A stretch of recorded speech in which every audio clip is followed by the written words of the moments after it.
Hi, this is Brad with Weight Loss Walkthrough, where I'm sharing my weight loss journey to help you with yours.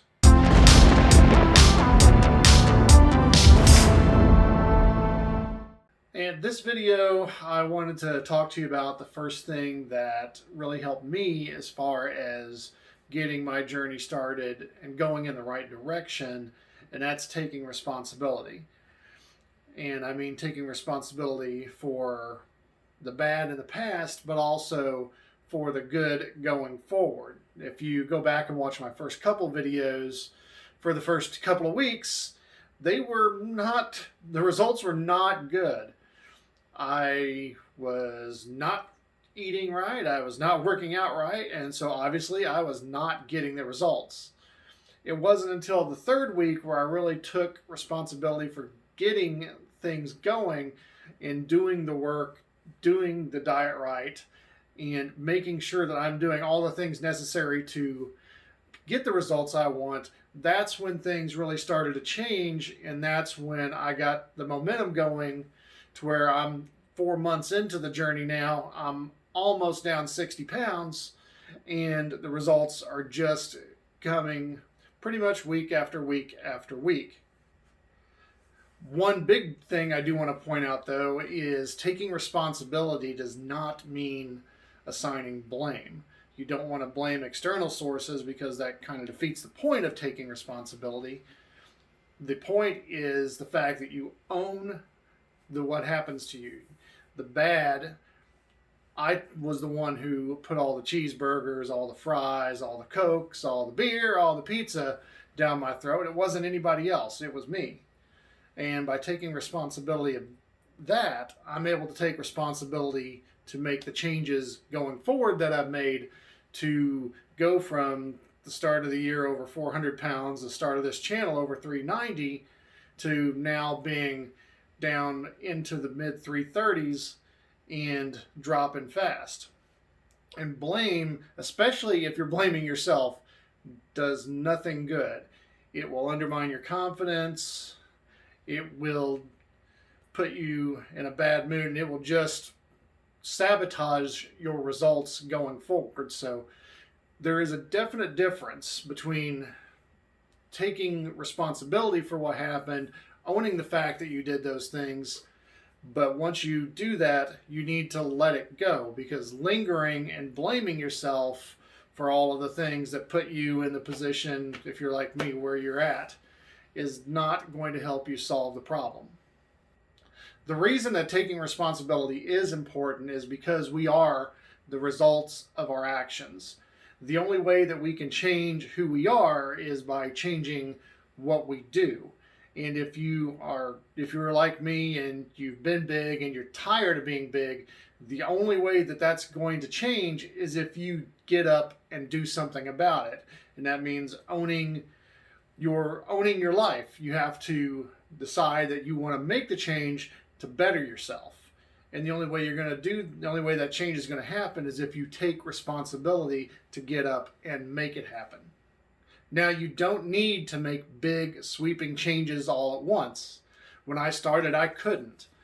And if you've been watching my videos recently, I've been doing 15, 20,000 steps a day on a daily basis. But back when I started, I couldn't walk 10 minutes without my back hurting. I just started and I set goals every week to get a little bit more, a little bit better. And it's gotten me from barely being able to do 1,000 steps without my back hurting to where I can walk 10, 15,000 steps at a time and still feel like I could probably do another 5, 10,000 more. So start with what you can do, even if it's small, but just keep building.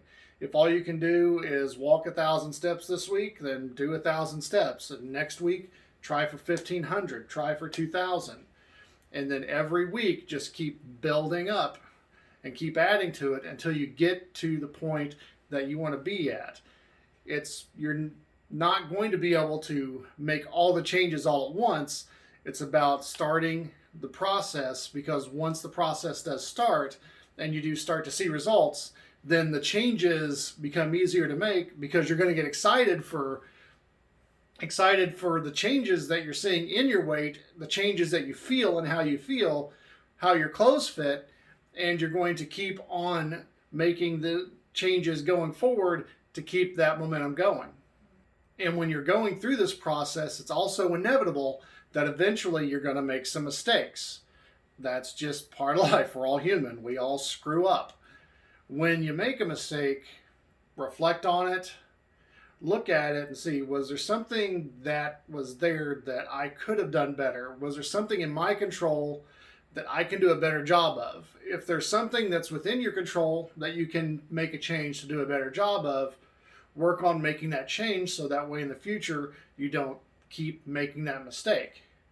If there's nothing that you could have changed, and be honest with yourself on that, don't let that be an excuse not to change. But if there literally was something that you just cannot change, then just let it go. And let it go and move on. And just keep moving forward. Because if you try to spin your wheels over things that you can't change, you're going to drive yourself crazy. So when mistakes happen, look at them. Fix the things that you can fix. But if there's something there that is just beyond your control and you can't fix it, don't worry about it. Just let it go. Don't give it any more energy, because chances are it's probably not going to happen again. The things that you can't control are going to be few and far between, but when they do happen, you just got to let them go and just concentrate on fixing the things that you can fix when mistakes happen. The last thing I want to touch on this video is, don't get your hopes up and expect results overnight. It's just not going to happen. I know the age we live in, everybody is, I want it now, I want it now, I want it now. But with this process, it just doesn't happen that way. It's small changes that add up over time. Losing a few pounds a week, doing that consistently, that gets you to where I'm at now, where I'm almost down 60 pounds. And I'm reaping the results of it as far as how I feel, smaller clothes, looking a lot better, and just general better quality of life. But those changes did not happen overnight. It's taken 4 months from when I started to get to this point, and the rest of the change I want to get to getting completely rid of this keg and replacing it with a six-pack, that's probably going to take another 6 to 8 months to complete the whole process. And I definitely don't enjoy spending the time doing it, but I also know that that's what it's going to take to get it done. So remember, if you've got a lot of weight to lose like I do, this is a marathon. It's not a sprint. You can't just snap your fingers and the weight's gone. It's going to take time. It's going to take effort. And you just got to keep putting that effort in consistently to ultimately get to where you want to go.